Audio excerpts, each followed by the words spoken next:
All right. Hello and welcome, everyone. Thank you for joining us for the first week of our February 2023 FCI Live series. We've had a couple of great days already. We're having some record registration, and we're excited to have this one. The topic, Transitional Reporting Dashboard with Sam McCormick at Assabet Co-op Market, their GM there. This is one you guys have been asking for. This is stuff that we've needed more content on, more conversation around. We've known it for quite a while. Lucky for us, Assabet, it was able to hire Sam, who's an experienced food co-op GM, but not just that. Sam also is a person who enjoys and understands reporting, gets how it works, really intimately understands it. Not all GMs are super experienced in policy governance, in reporting. That doesn't mean they're not a great GM, just means it's an area that they need more information in. In this case, Sam is an expert in this area, so we've been very lucky to get to learn side by side about what Sam's been doing to making reporting work at their co-op. So we're going to turn it over to Sam. Couple quick thoughts. Sam says they will take questions throughout this session, so you can throw them in the chat or raise your hand, and I'm going to be kind of keeping an eye on that and pulling and letting Sam know when there is someone who wants to talk so they can focus on their slides. And I think with that, I'll turn it over to Sam. Thanks so much for being here. All right, well, thanks for having me here today. And like Jake, you said, I think somewhat of a weird anomaly in that I like figuring out good ways of presenting data to people. So happy to be here for this session today. And I think the precursor, as I go to launch some slides, I would just say we're gonna look at a handful of things and we're gonna see some examples of reports, and we'll get to, at the end of the session, some ideas we have about how we can get that information out to you all. A lot of these things have been built in tandem with the board and the iterations of the board that I've been working with at Assabet. So one of the things to keep in mind is that we've been doing this in some ways that are unique to our project. So not all of the things that I show you are going to be applicable to your co-op, depending on the phase you're in and depending on what tools you already have and who you're working with, right? So the thing that I would say, the big caveat, is that we did not have a project manager separate from myself. I have a construction background as well. So the reporting that I'm going to show you is stuff that I would say most GMs shouldn't be expected to do all of this, right? But you could expect to see some of this from different people on your team, like a project manager and your GM. But since I've been managing our construction project as well as the pre-open infrastructure work, it's all coming from me with our co-op. So with that said, I'm gonna go ahead and share my screen here. All right, everyone see that all right? Okay, so I have this as a PDF so that I don't accidentally leave slideshow view and start editing my slides while we talk. So as Jake mentioned, my pronouns are they and them. My name is Sam McCormick, and here we go. So we're going to look at an overview of things. We're going to look at some of the timeline reporting, post-hire through pre-open, and some of the iterations that we went through here at Assabet. We're going to look at some construction phase reporting, timeline reporting, and pre-open reporting examples. All right, so some of the things that we experience, and I would say this is definitely going to depend on the experience that your GM has and the structure that your board has. The kind of depth and type of training that's needed is going to influence the type of reporting that's happening as well. But overall, the first 3 to 6 months working together, no matter what phase you're at, whether you're pre-open, well pre-open, or close to opening or post-open, there's a lot of trust building that happens. And I see reporting as a really valuable tool. You know, people say like trust and verify, but it's pretty true when you're bringing somebody in who has access to a lot of financials within your organization. And I see it as essential for board members letting go of things, right? It's hard to let go of control of financial accounts or things like that if you're still in the trust building phase, but that's what protocols are for. And that's like a whole separate conversation, but there's really good protocols that can help with that. What reporting should be showing is the progress that somebody's making in training, the progress they're making, that the board is also making and handing things off to the GM, because I've utilized weekly reporting as a tool to say, hey, we said that you were going to share this with me, and I'm putting it in writing to the whole board, right? Because there's often times where we'll do one-on-one work to hand off pieces. But the important thing, especially from a policy governance standpoint, is that I am accountable as a GM to the whole board, not one board member, ever. And sometimes I get a little pushy about that, but it's a really important part of policy governance, because accountability cycle says that I need to be doing this and the whole board needs to be consuming it. Now, there are times where I'll deal with individuals, but I need to make sure whatever information that person has asked, the whole board is experiencing as well. So it's a really great way to provide some healthy pushback at times, in a way that's within a structure that everyone's agreed on, right? So there's a lot of consent in this process as well. So we're going to look at some examples of what weekly and biweekly reporting looked like for us here at Assabet, how that shifted into monthly and quarterly reporting, and some of the policy and specific reports we had, as well as timeline reporting and construction reporting. So I'm going to take us right in here. So here we're looking at examples, and I will say this, please feel free to drop questions in the chat, raise your hand, interrupt. That's completely fine. I'm very ADD. It doesn't throw me off. We're good to have insertionary questions throughout the session. If you want to hold all of them to the end as well, that's also okay. So we're looking at two types of reports here. On the left-hand side, it's called Week 7 Update to Aspect Co-op Market Board. This was an FYI report. These are the reports that I did weekly for the first couple of months. And these were, the way I structured them, they were structured by buckets of work, right? So what you can see, Sam, and it's very— real quick, I do need to interrupt yes. you because we're already getting requests if you can make it larger, and I thought it'd be good for you to address how much you're willing to share. Correct. I'm not making this large enough to read right now. I did that on purpose. A lot of the things that you're going to see, you might not be able to read all the information. What I will be doing is there's a draft copy of this that I will be sharing with JQ. It has people's names X'd out and stuff, but this report in particular doesn't have like financials or anything in it. So I'm comfortable sharing a redacted version of this report, as well as a redacted version of the B1, which actually, JQ, I think you have a redacted version of that already from us. So this week 7 report, we've got some buckets here. So I have general items covered, marketing, communications, outreach, membership, finance, and then it goes down for another couple pages. So one of the reasons why I recommend only using these FYI reports for the first couple of months is because they start to get large really fast, because as your GM is coming in, is onboarded, starts to take on more work, or is delegating work to consultants or staff, this report gets beastly long really fast. So you are ultimately just using this for the period of time where you say, okay, we have a series of 8 weekly reports from our GM. They've been consistent in their reporting. They're showing that they know how to reflect back what their work is. They're letting us know what pinch points are. They're letting us know where they need support, if there's additional training they need. That stuff should really be reflected in these weeklies. It should also reflect if the meetings that are supposed to be happening with board members are actually happening. I would often call out the fact that we had a meeting the prior week, not because I don't think anyone knows if they did or didn't attend a meeting, but some people aren't at all the meetings. So it's really good for the board to understand kind of the volume of work that your GM is experiencing in interacting with a lot of different folks as they come onto the project. So again, a lot of reports, you use them to see trends. And so for a weekly FYI report, you're looking for trends in training, behavior, offboarding from the board, onboarding from the GM. And at whatever point you all can agree together, enough trend information has been shown that you could switch to bi-weekly.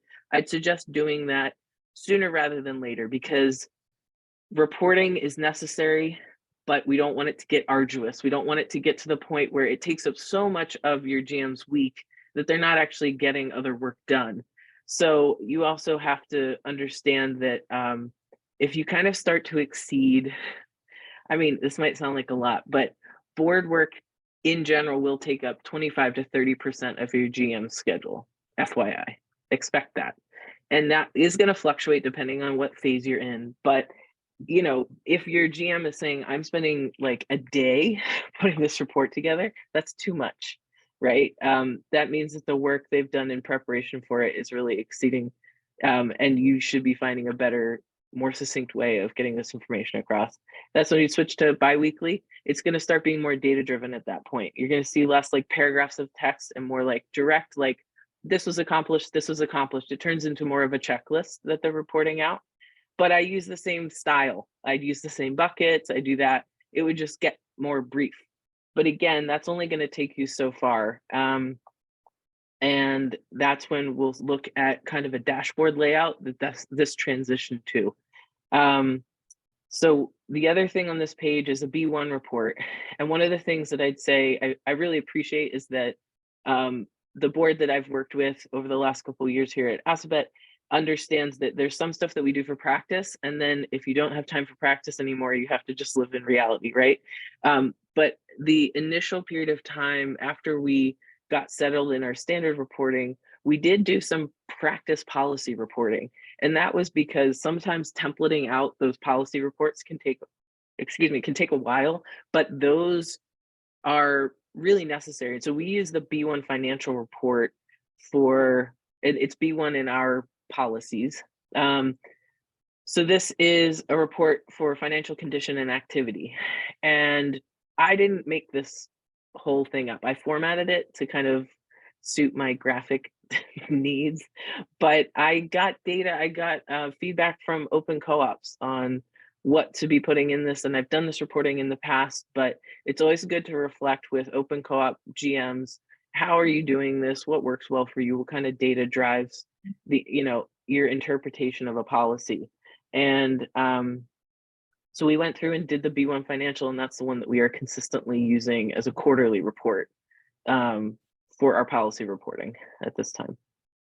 So can I take a second real quick and just say, so Mhm. what I'm hearing is when the GM first gets their weekly reporting right away, that's mostly text-based. A lot of what people call the FYI have consistent buckets of types of information the board can expect or wants.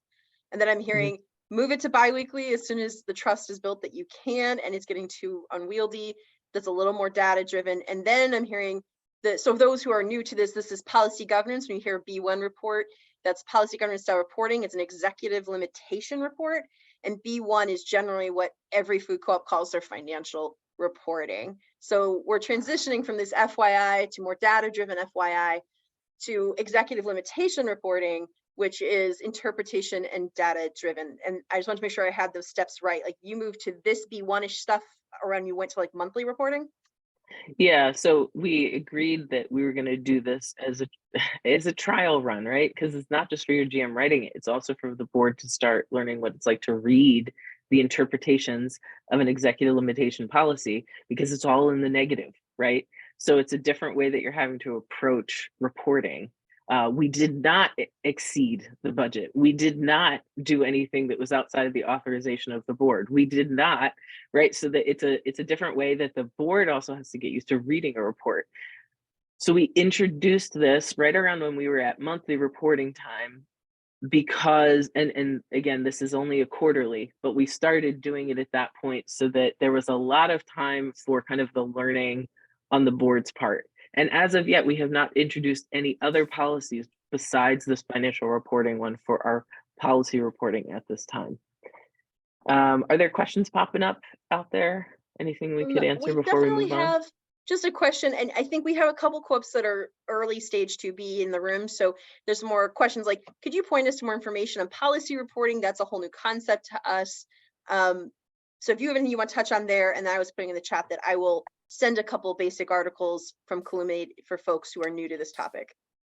Yeah, I would say just from my perspective, having worked as a GM, and then also from my perspective, having served on boards in the past, that policy governance reporting style seems a little bit out there to some folks, and I understand that it's not the way that everybody writes their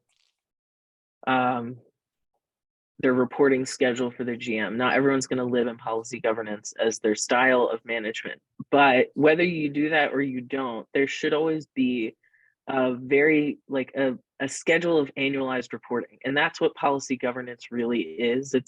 It turns into, once it's a full report out set, it's the information that the board should have. It lays out what the board should have in front of them throughout a year, right?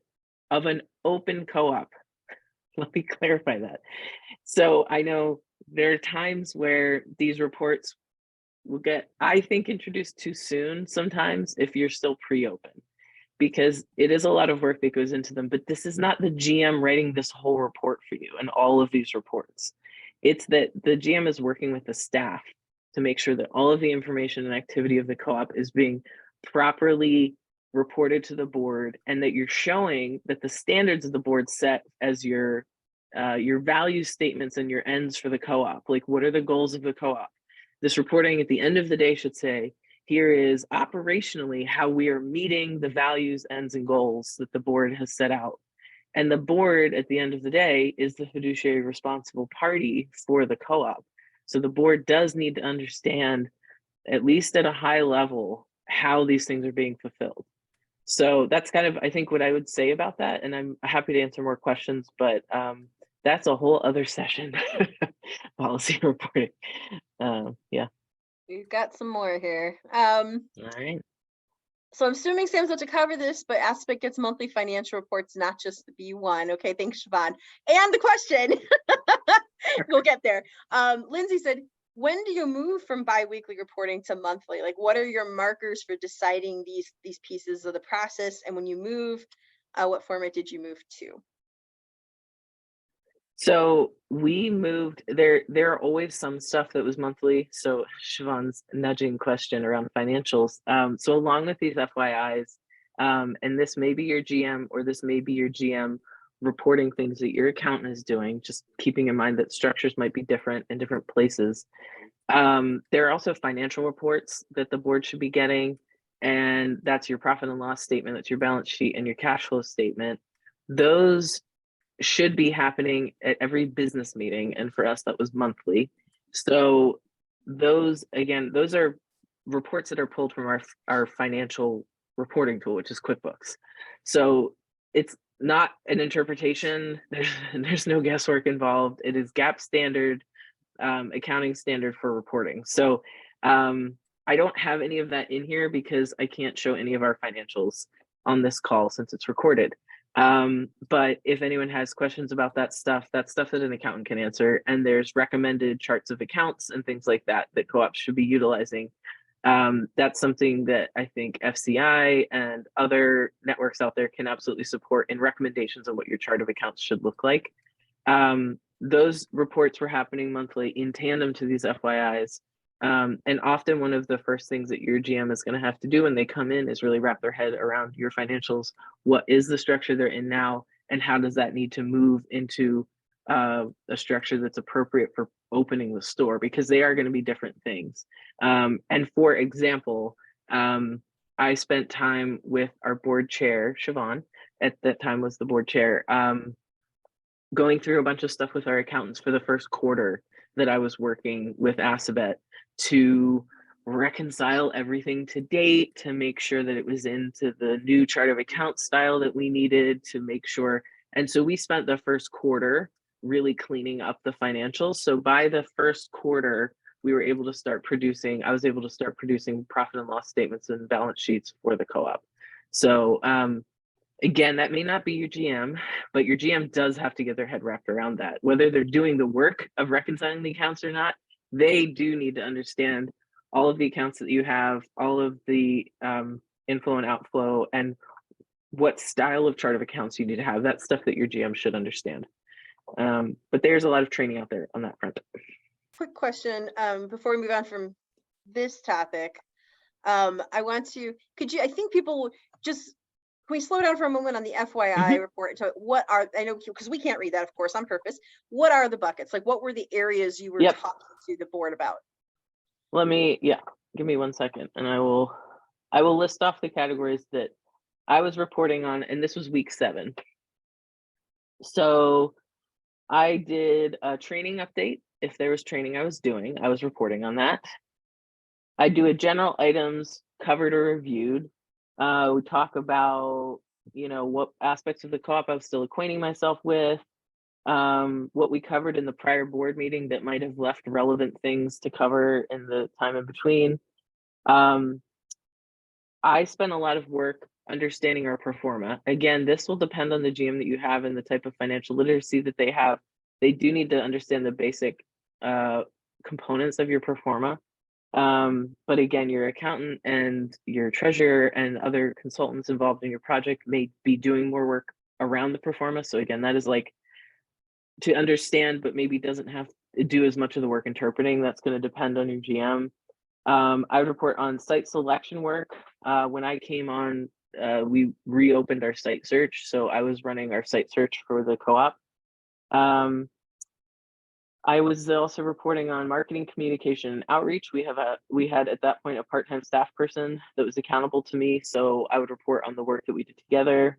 Reported on membership activity, volunteer activity that was happening, any committee meetings that were going on, finance reporting. So I was discussing markers within finance when I reported on stuff within finance. So it was what kind of weekly activity work was happening within finance, what deadlines were coming up, are we due for any work with our accountants, is there anything deadline wise with our taxes coming up, issues with major reconciliations with accounts, that's something that your GM should be reporting to the board. Is there anything that they've encountered that they can't, they're like, oh, I'm getting to know the financials and there's this really weird anomalous thing and we're having a hard time figuring it out.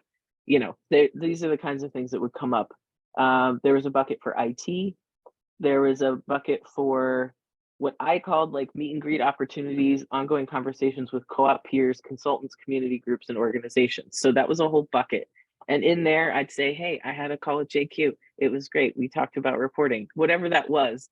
I would list the organization and the individual that I was interacting with because, again, everybody should feel comfortable to say who they're working with, how they're working, so that if your GM was out sick or went on vacation and there was a conversation that had to be continued, if a board member had to pick it up, they know who they're picking it up with. They have that information, right? So this is just some continuity stuff. I'd also have a forward look at the end, items coming up next week. And I'd lay out some of the kind of major pieces of work that would be taking up my time. Any deadline related work for the project, for the site, for finance, performance development, kind of covered a lot of those buckets that I had reported on, what was upcoming in those buckets the following week. And the beauty of that is if my upcoming work happened to actually be what got done, then my following weekly report was pulling that information and kind of just updating it, right? If I gave you the outlook, I could take that and then report on how that went, essentially. So that's the general structure that I used. And just to be clear with everyone, this was yeah. week 7. So this isn't Sam's talking about that trust building. This is early trust building. This is the GM showing you they're competent, they're on top of a lot of things, that all these balls are in the air, they know they should be in the air, and giving you just kind of an overview of what they're working on. This is not where their reporting will stay as trust is built. Would you agree with that, Sam? Yes, and I see a question. I opened the chat so I can see this too. Yes, I came from outside the community. So I moved to Boston, Massachusetts from Philadelphia, PA. So I had a lot of acquainting myself to do with this community. And I do, that's where I find this process was really useful. It was a way for me to really kind of air stuff with the board if there's connections I needed to be making and things like that. So I was new to the location, but not to co-ops and not to the co-op network or support network, which that is also something to consider. And if your GM is coming from your local community but is new to co-ops, there's a lot of acquainting you're going to have to do with that person, with the larger kind of consulting network and support network that's out there. And it also depends on if your co-op is, if you're pursuing a track to apply for NCG membership, that's another thing to consider, because then there's a bunch of other folks that you're kind of interacting with on that front. And I had been a DR for an open co-op before, so I had connections with NCG. So, it can, your picture will shift depending on where your GM's coming from, what their skill set is, what their experience is, what their training needs are. And I think everybody says this all the time, but it's really valuable that your GM coming in understands where their shortfalls are, where their training needs are, and other areas of support are. If they can't express those to you and articulate those to you, that is problematic, but it doesn't mean that they won't work. It just means that you might have to put more work into getting that information from them. But it is really, we all have stuff we have to learn. You know, that should never be a thing that somebody says, I got it, right? There's always stuff that we have to wrap our heads around, whether that's the community, the finances, whatever it is. So that's just I want to make reiterating a sure we thing that, get to the rest of yeah, your slides, but one more quick question that was from a little bit above, just on those okay, on the monthly financials, which I know you're not going to show us. You said yeah, there's going to be you're going to have your balance sheet, your P&L, your cash flow. Ron asked, is that going to be budget to actual? Are you going to be like comparing yes. that? And so yes. So this depends on who's doing your financials. So I've been doing the financials for the co-op since I worked with our accountants to reconcile the entire year prior to me coming on, which was a fun activity. Once we did that, I took over our financial reporting. The accountants have access to our books. They have accountant view of our books. So if there was ever a time where I couldn't do something, the accountants could do it. That's also a trust piece that I highly recommend, that allows the accountants to report to the board that activity is happening and all transactions are appropriate, accruals, like all of the work of reconciling your accounts is happening appropriately. That's not just a trust and verify thing. That's a good financial practice for your co-op. So just And putting that and out there. seems to be rare, but yeah, absolutely. Your accountants should have access to the books, and the board should be getting reporting from the accounting. Yes. And so the structure of that, could be quarterly, it could be biannual, it could be annual, but whoever is doing the financial work for the co-op should be in communication with your accountants, and the accountants should be able to report directly to the board if that activity is happening appropriately. So I have that in our B1 report that goes quarterly to the board. There's a statement in there, there's an interpretation of how are we saying that our books are accurate. It talks about holding to GAAP standard, and that comes directly reported from our accountants on at minimum an annual basis. And that they're reporting that all of the financial activity in the co-op is appropriately and legally and ethically being done, right? So that is not something that is not a trust thing. That's just financial controls as should be done. So yeah, I know I'm going to actually, GAAP is general accounting practices. that is I would encourage us to keep moving because I know how much other great content you have on additional slides. okay. Let's do it. And then we can always come back and have more questions once we take a look at other stuff. So now we're looking at a report. This is specifically around site search stuff. So if you haven't figured this out yet, I don't like having to send people 17 documents and say, interpret these, right? Because a lot of this stuff, we're talking about volunteer boards, right? You're coming from all sorts of backgrounds, all types of experience, and all different levels of knowledge about different parts of what's being reported. And so a lot of the work that I've been doing is to try to get feedback from the board on how will you best take in this information? And in the process of developing these, am I putting in too much time? Number one. So as long as the setup of this wasn't arduous, I'd do the setup and then I would just update these. So this turned into a report that I'd update whenever there was a change in activity on our site search. And I'm right here, I'm showing you the example of the space that we're now in. So the space that we're currently under construction in, and I'm in our temporary office on that site. That's why it's a mess here. So this is like, put it on the map. Where are we? A photo of the site, a link to finding more information about it, some of the assumptions that went into the site. I've blocked out financial information that I can't show you. So again, this is just an example, but a lot of my work with the board, and I would recommend that your GMs work with your board, no matter their skills and experience, should be take in the work that they're doing and find a way to really accurately represent it to the board in whatever format that works. So this was just something that I did specifically for site search. So I'd produce this report for any site we were working on.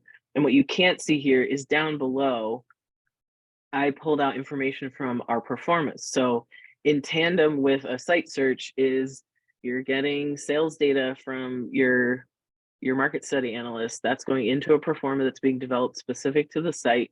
And whoever you're working on performance stuff with should be making sure those financials are updated in there. And then I'd take that and put it right in here. So everything was in one view for the board. So they could see the performa projections for the site based on the known information. And if more information came through, then I could update it right here.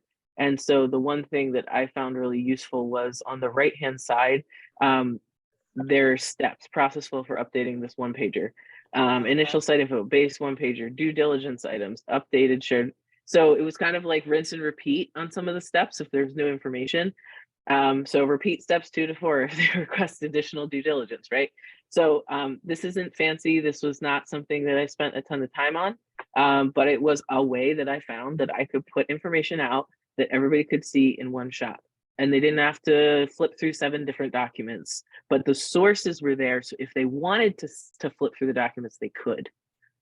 So I just want to clarify to a lot of folks that, as Sam pointed out, when I point again, most GMs are not involved in your site search. You have a site and then you get the GM involved, so you mostly won't see these. Although this is a great model for your site committee if you're not someone who already has a site. Yeah. And I have heard the board. Yeah, I'd say, like, again, if this isn't your GM, like I get frustrated. So I like I said, I used to work in construction, and this someone should be reporting to you the activity of your site search and your project development. And if they are not producing data-driven reporting, timeline-driven reporting, cost-driven reporting for you, they are not doing their job, and push back. Because if this isn't your GM, and it's usually not going to be, the project manager, there's what I would say I've seen is that there can be a disconnect between the financials of the project and the project management of the project. And that is not a good thing, because often your project manager will be authorized to confirm things on the project for you. And if it's disassociated from the cost, that can be really problematic. So this was just, probably wouldn't be your GM, but make sure there's some type of reporting that's accurately showing the connection between timeline, cost, and other things related to your site search and the future project. I took that one because it was about social media. So the question. Gotcha. I actually had it. So he was part-time. So Lauren was our part-time communications I was part-time. Okay. The only thing I'd add to that is because his work, with the shift in work, once I came on, I chose to keep him on as staff, and not everybody does that. If you don't keep a paid position for communications and marketing, please, dear God, get a volunteer committee to support your GM, because it is too much work to expect your GM to open your store and do all of your marketing. It is not. They should have oversight, but yeah, they can't be doing it.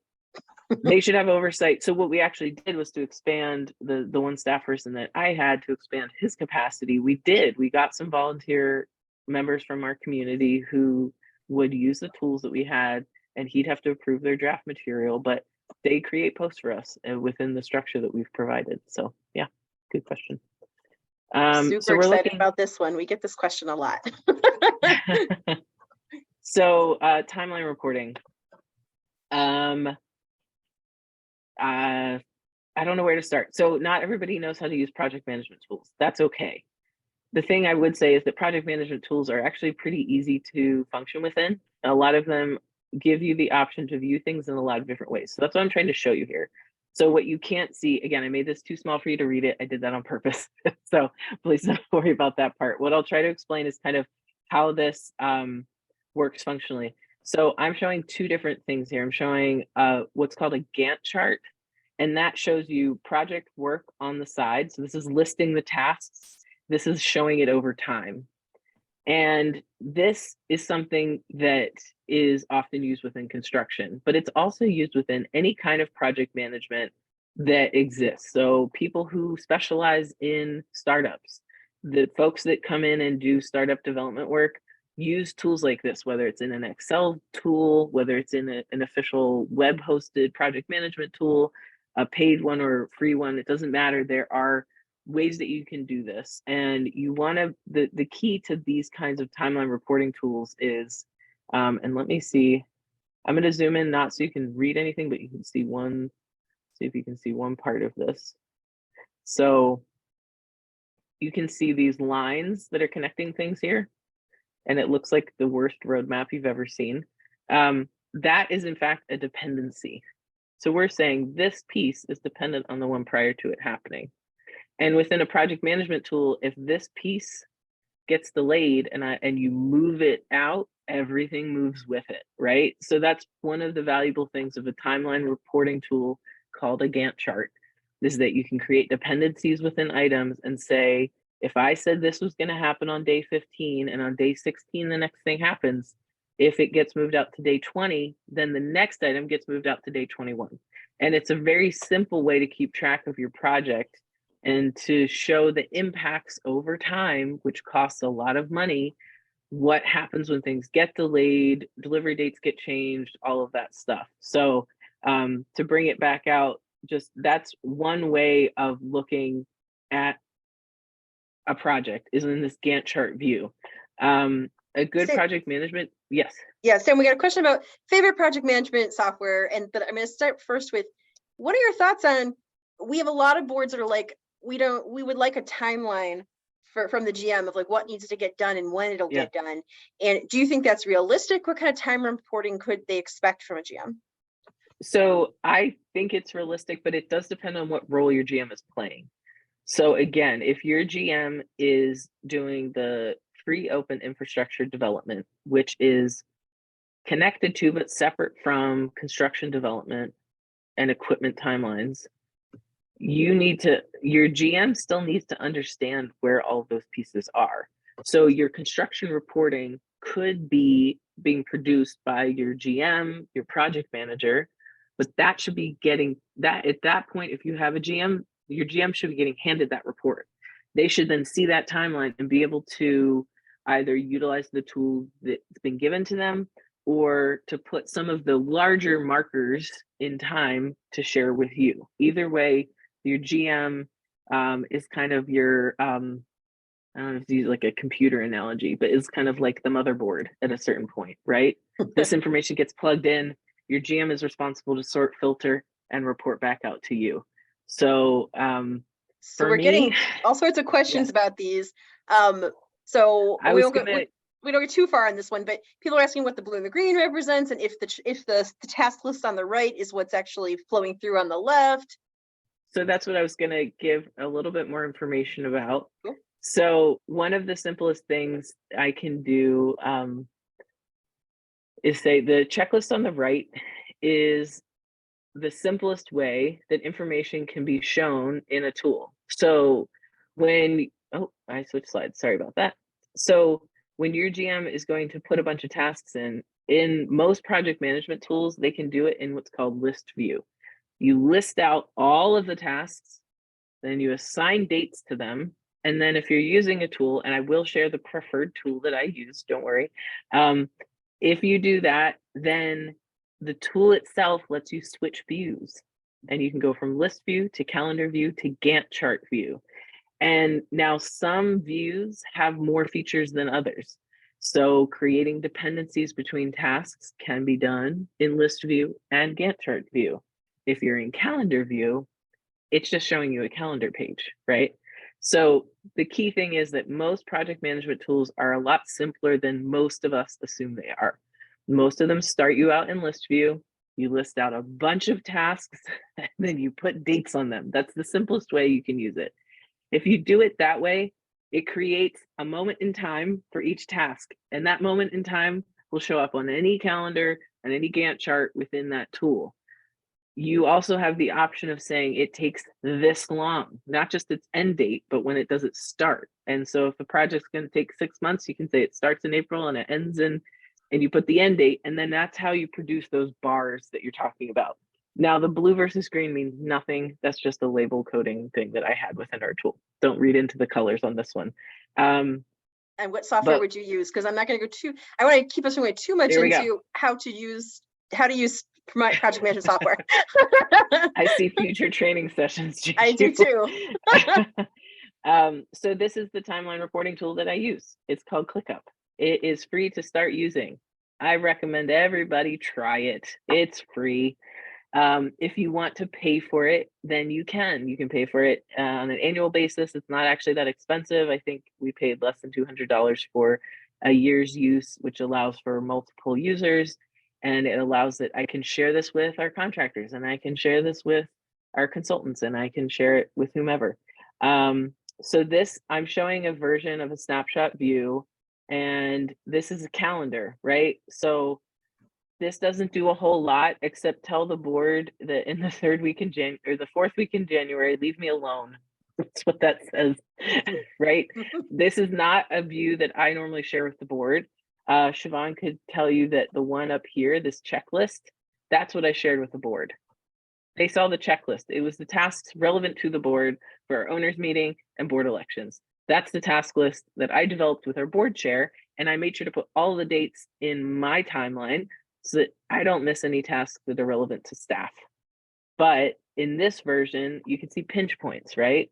Now on the left-hand side, you can see some of the buckets that we have developed: construction items, equipment, internal systems development, POS system development, which technically is an internal system, but it's a whole separate thing. Vendor development, HR, ACM events is the folder that the board gets to see. That's where I dump everything that's relevant to the board in there. Marketing, IT, volunteer. Are these all the buckets? No, they keep adding. We keep adding over time. But this is just a good example of kind of how I've structured some of our stuff. If you were to open any of these folders, you'd see a huge list open, and then you'd see all the stuff under it.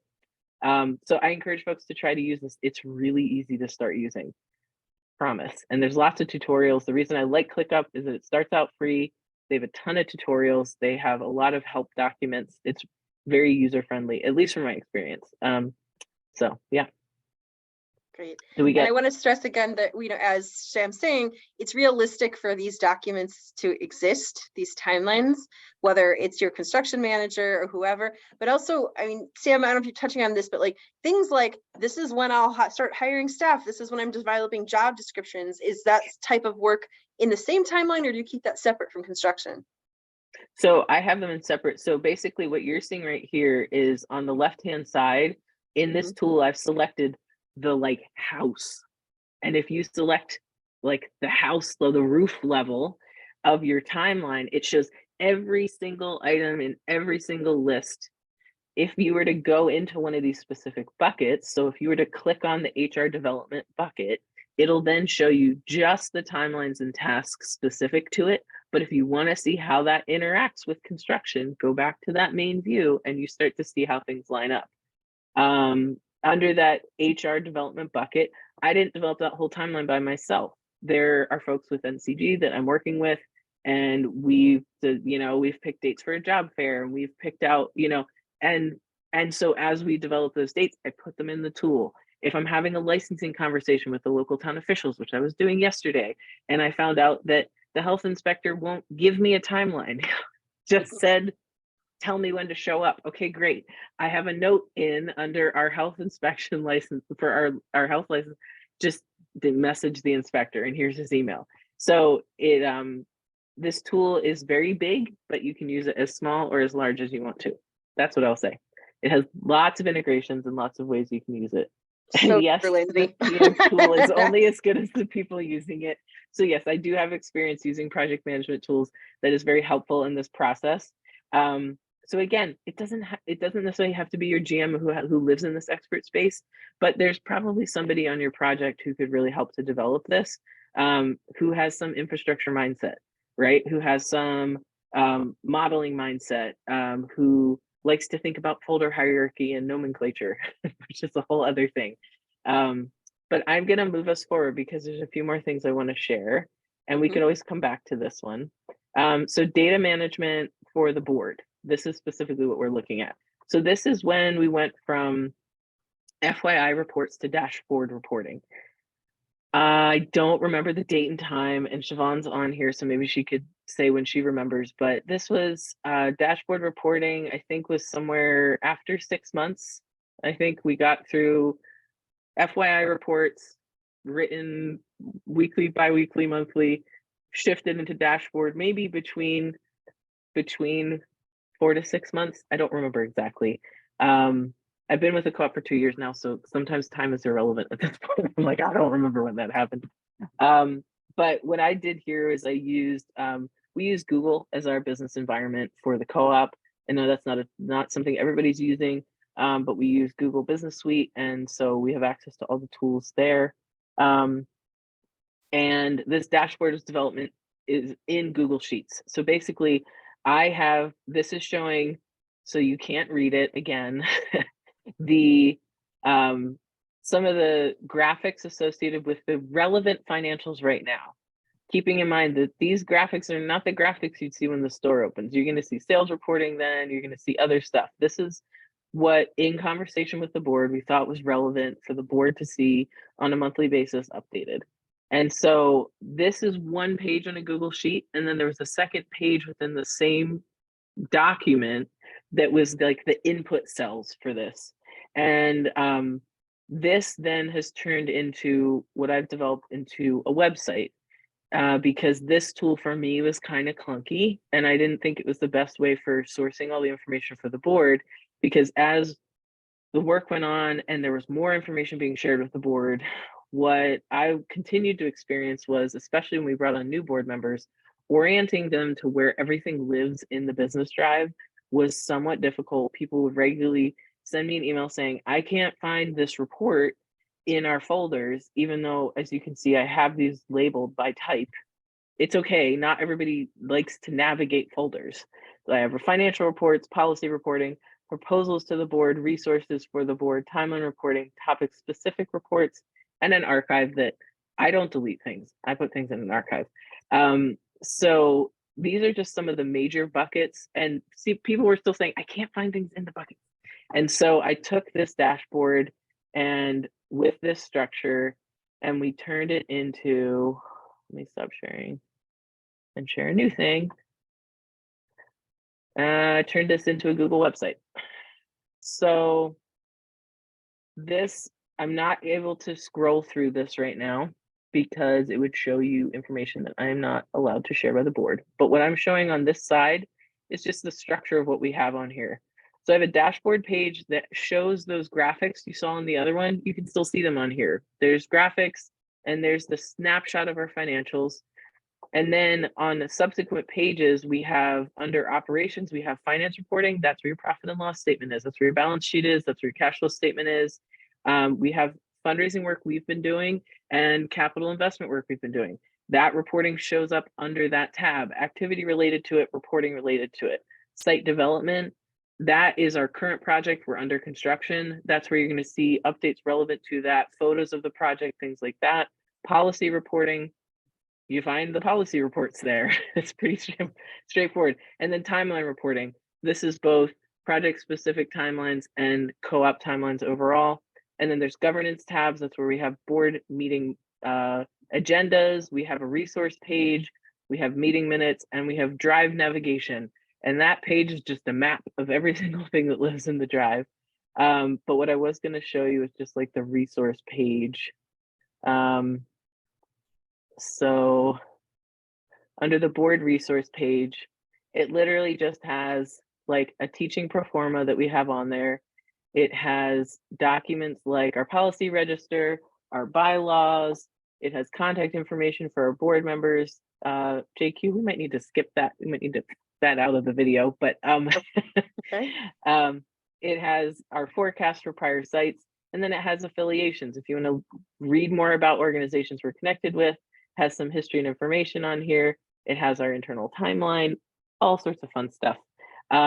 So I've kind of zipped through that part because what I wanted to share is that JQ and I have been having conversation, and we're going to talk about what it would look like for me to help take one of these tools and allow FCI to have a proprietary kind of dashboard tool that I'll help them to develop that folks could get. So JQ, I don't know if you want to share more about that, but yeah, that's why and that was just so be clear, quick.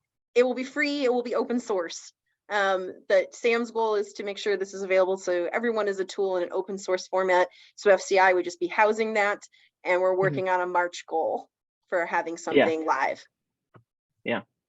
But again, if you wanted to explore it on your own, Google Sites is a really easy, like it's literally click and drop and paste. And the reason I used a Google site is that you can make it private to your organization, shared only with specific individuals, and it allows me to link things that I've already saved. So keeping in mind, all of this reporting is saying that your GM has to be acquainted with and on top of the work that is happening for the co-op, whether they are doing the tasks or not, right?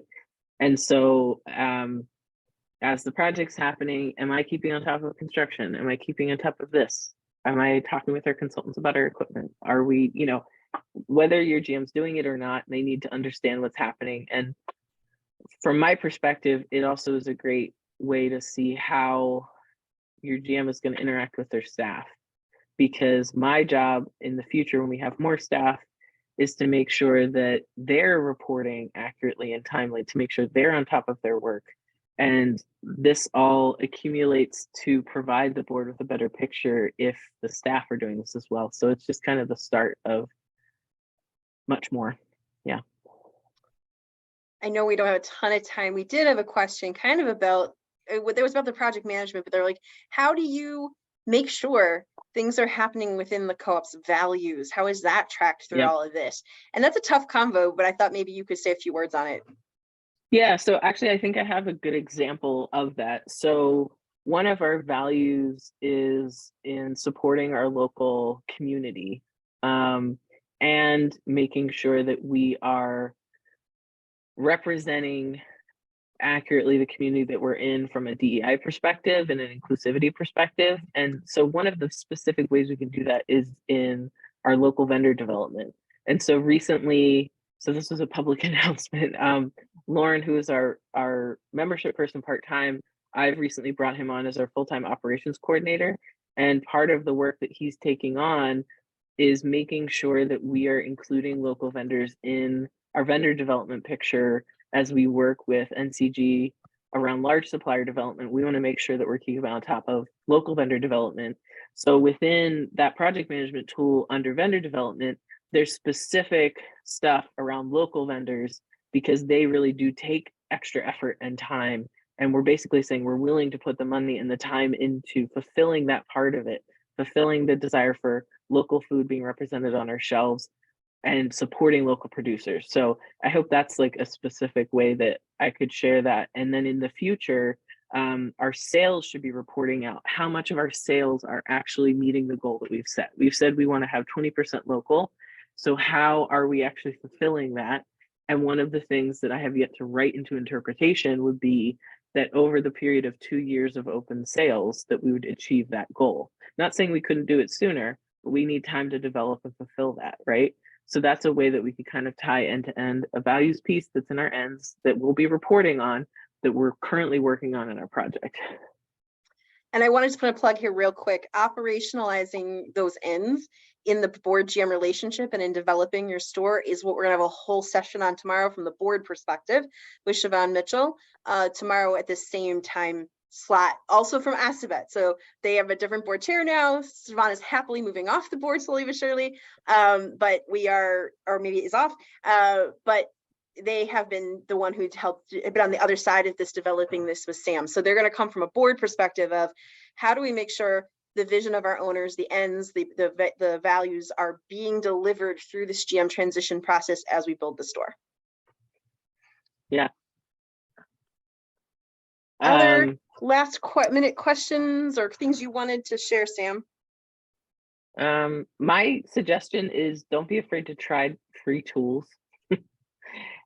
If there's anyone on the board that's kind of anywhere tech minded, partnering with the GM on some of the stuff would be really useful. It's a way to share information about how a tool works as well, so that not one person is the holder of all the keys, right? I'm a big fan of making sure that work is able to be picked up, and developing redundancy is an important part of a GM role as well. So for instance, financial controls wise, I have a designated board member who knows how to run payroll, who knows how to do some stuff, but they don't do it regularly, but they have the authority and the access and the training to do it if need be. So are there essential pieces of your GM's role that could be, this reporting process is a really good way that you can develop redundancies as well. And within the tools sphere, absolutely having more than one person who understands how to use them is a really good thing. So finding stuff that's easy, open source, either part of your business package or otherwise. Yeah. I want to make sure a couple key takeaways you all got from what Sam said today. What they shared was that your board's job, your GM's job, I would say 20 to 25. They said 25 to 30% of their job is this, is working with the board, figuring out how to accurately share information, clarify information. You know, this is a huge piece of their job. And we have a lot of GMs who are like, I don't have time for that. I don't have time for that. That is a yellow flag to me. It means they need some training, they need some support, because it is a major piece of their job. And if they can't do it, they aren't doing part of the GM job. They might need support there. Not everyone has all the abilities Sam does, and that's okay. I would have support if I was the GM doing, I could not do that IT piece that they were like, oh, that's easy. No, it's not. Yeah, so, you know, they can have support, but they need to be doing this work. So that's the number one takeaway that I want to make sure we got out of hearing a real GM talk about this. They do need to have timelining, how they do it, Yeah. you know, the reporting and so forth. So I just wanted to, and I know, Jenny, you asked, how do we get this all done? This seems overwhelming. I will say you guys are on a really short timeline because your GM's coming in super late. Mm-hmm. Sam, you didn't come in thinking you had 2 years, I don't think, but. Well, when I was first offered the job, yeah, originally there was a site that was in place and it was going to be a very different timeline.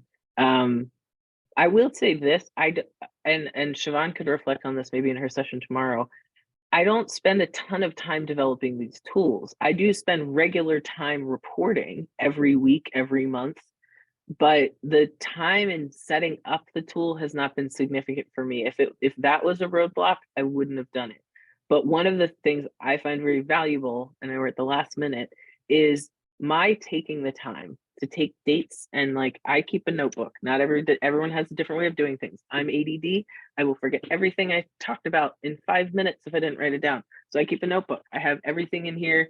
I put the date at the top of the page and I write everything, I have to be able to find things oriented in time. And I take that information and I put it into our reporting tools. Because if I let stuff live just in a notebook, I will forget things. And so no matter how much time your GM has before you open, they have to find a way in the meetings they're having, in the development sessions, in the training, to take what they're getting and to put it into a tool. If nothing else, every single week by the end of the week, because it means that you are prepared for the following week.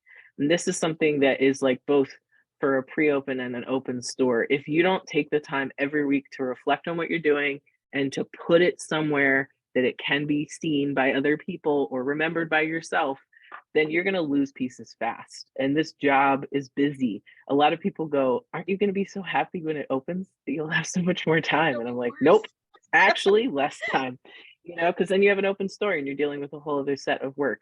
So keeping on top of your work as a GM, keeping on top of your task list is really important no matter what tool you use. Yeah. I'm going to do our little wrap up we have to do for the video, but Sam, do you have a moment or two to stay after if people have a few more questions? Okay, so if you have a few more questions, please do stay. You can talk to Sam for a few more minutes. I'm going to do a little wrap up for our video. Thanks so much to Sam for coming and sharing their expertise with us. They make it sound easy, but they are doing some of the most incredible work on reporting and tracking projects that we've seen with Startup Food Co-ops. So thank you so much to them.